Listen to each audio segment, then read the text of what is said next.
This is the Lone Crater YouTube. We hope this video helps. You start by ensuring your JPG is as clean and detailed as possible. This improves point matching and texture projection. Once done, install Meshroom or Metashape. These run the core photogrammetry pipeline. Make sure to gather any additional reference images or masks.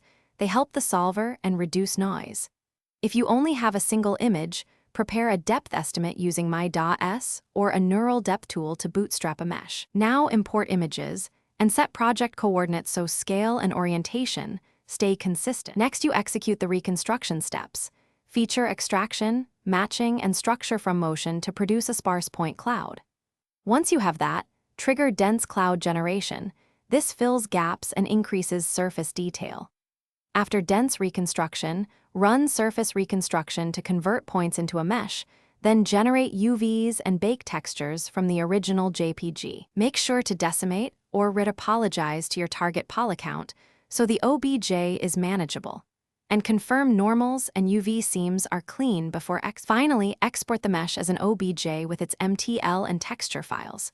When exporting, set units and axis orientation to match your target application so the model appears at the right scale. If problems arise, inspect for inverted normals, missing UVs, or non-manifold edges. These are the usual culprits.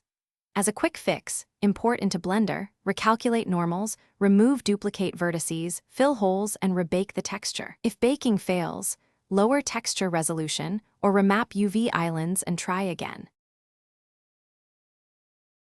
Thanks for watching. Consider subscribing if we helped you.